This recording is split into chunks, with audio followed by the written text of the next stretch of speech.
What is going on, Jet fans? Matt O'Leary back with another video. Today, what I'd like to get into is a Field Yates report where he went around and was talking to teams in the NFL, all different levels, personnel, whether it's scouts, the whole thing, anyone involved in the NFL draft. And they were talking about teams in the top 10 to watch. And the Jets kept coming up for one reason in particular. So teams kept bringing up the New York Jets at pick number 10 because they think the Jets are looking to trade back.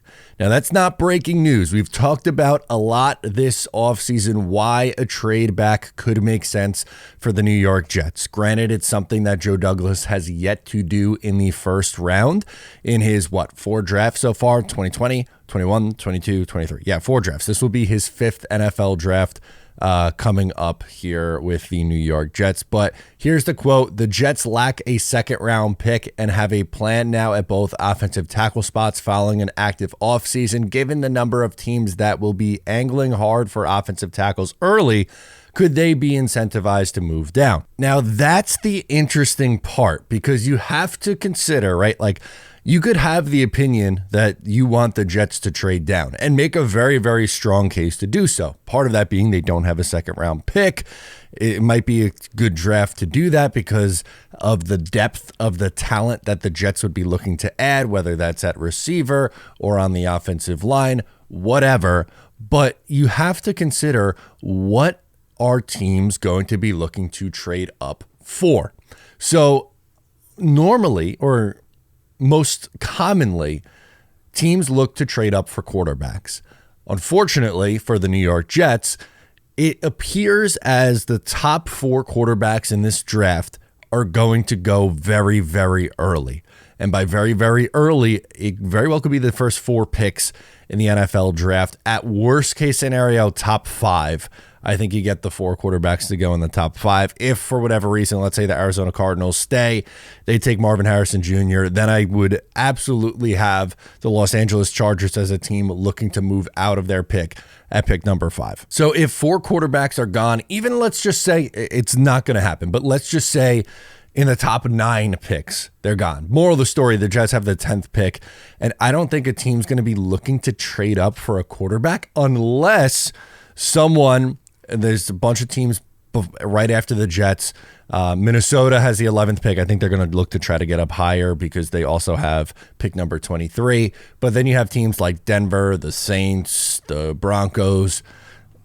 Will any of those teams jockeying for position want to move up for Bo Nix? I don't buy that, but it's interesting that the offensive line conversation gets brought up because I really do think there's only going to be one offensive lineman taken in the top 9. And that offensive lineman is Joe Alt, who we talked about yesterday that the Jets met with. I wish he would make it to pick number 10. I just don't see a world where that happens.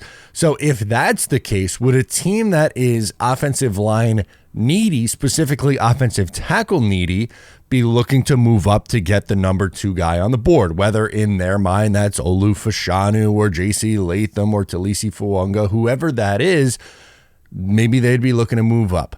And for the Jets, if you could slide back, we'll call it anywhere between 4 and 7 spots, still get a really, really good player, and then also get a swing in the top, we'll call it top 50 picks in the second round, I like that for them a lot. A common mock draft theme for those who want to trade back is moving back a few spots, acquiring more draft capital, selecting Troy Fautanu in the first round, and then in the second round, targeting a wide receiver.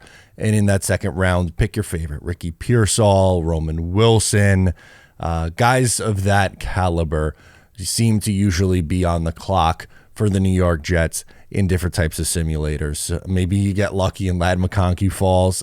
I don't think so. I think he ends up going in the first round. I think he'd be in play to Buffalo at 28, or the last pick of the first round to the Kansas City Chiefs at the absolute worst. But moral of the story, I think if the Jets do look to trade back, which again is something that I would like, I think that's a wise decision.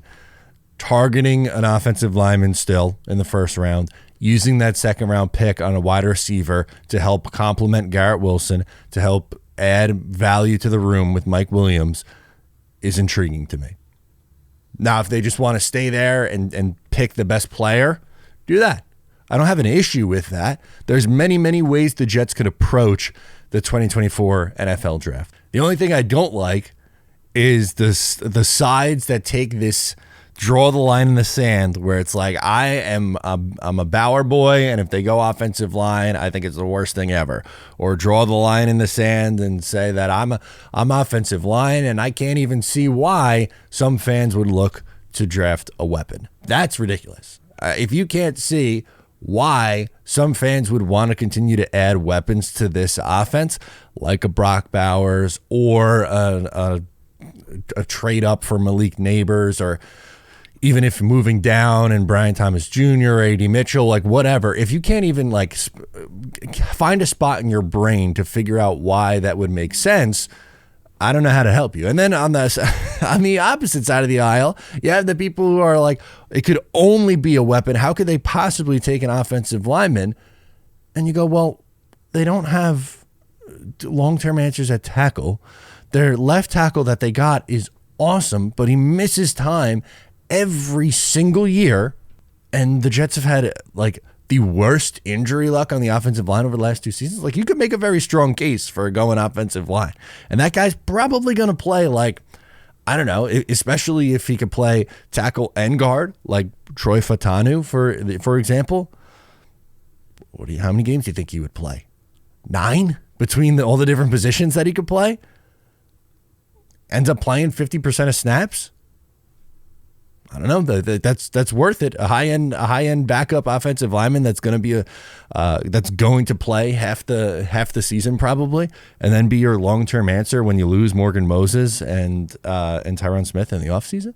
Interesting. So I do think the Jets are interested in trading back. This isn't the first time we've heard that the Jets have been interested in trying to move back in this NFL draft. I think the thing we really just have to look for is, are they going to be able to find a trade back partner? And what are teams looking to move up for? This is the first time that I've seen anyone point out offensive line as things that other teams are going to be looking to move up for. Usually it's quarterback. I don't know if one's going to be there at 10 that someone's trading up for, unless I think the Broncos are probably just going to stay put and maybe take Bo Nix at 12. I thought maybe defense, because there's a chance that one of the first or second defensive players off the board are still going to be there at pick number 10. Atlanta's really the only team in the top 10 that I think you could justify them going with a defensive player.